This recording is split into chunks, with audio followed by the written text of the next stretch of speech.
மாணவர்கள் சம்பந்தப்பட்ட அண்மைய கடுமையான குற்றச்சம்பவங்கள் குறித்து மாட்சிமை தங்கிய மாமன்னர் சுல்தான் இப்ராஹிம் கவலை தெரிவித்துள்ளார். இது போன்ற சம்பவங்கள் அவர்களின் ஒழுக்கம், மதம் மற்றும் குணநலன் வளர்ச்சி குறித்து கேள்விகளை எழுப்புகின்றன என்று அவர் கூறினார்.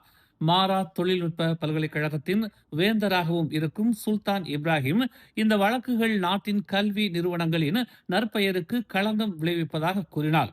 பள்ளிகள் மற்றும் கல்வி நிறுவனங்கள் தங்கள் பாடங்களில் மனித நேயம், ஒழுக்கம், உணர்ச்சி கட்டுப்பாடு மற்றும் தொடர்புடைய சட்டங்கள் குறித்த விழிப்புணர்வை வலியுறுத்த வேண்டும் என்று மாமன்னர் கேட்டுக்கொண்டார்.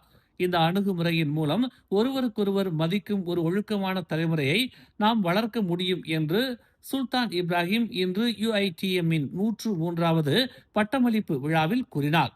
இது போன்ற பிரச்சனைகளை நிவர்த்தி செய்வது வகுப்பறைக்கு அப்பாற்பட்ட ஒரு சமூக பொறுப்பு என்றும், கல்வி மற்றும் ஒழுக்க வளர்ச்சி அன்றாட வாழ்க்கையின் ஒரு பகுதியாக வீட்டில் இருந்தே தொடங்க வேண்டும் என்றும் சுல்தான் இப்ராஹிம் கூறினார்.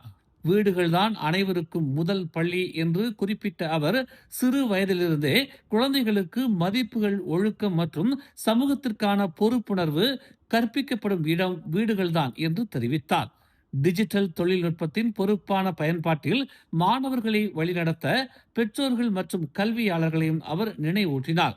மாணவர்கள் டிஜிட்டல் தொழில்நுட்பத்தை அணுகுவதை கட்டுப்படுத்துவதற்கு எதிராகவும் அவர் தமது கருத்தை முன்வைத்தார்.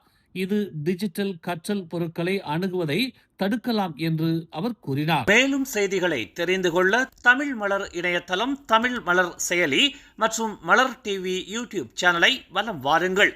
எங்களோடு இணைந்திருக்க மலர் டிவியை பதிவு செய்து கொள்ளுங்கள். உறவுகள் மகிழ்ந்திட விருப்பம் மற்றும் பகிர்வு சேவையை சொடுக்கிடுங்கள்.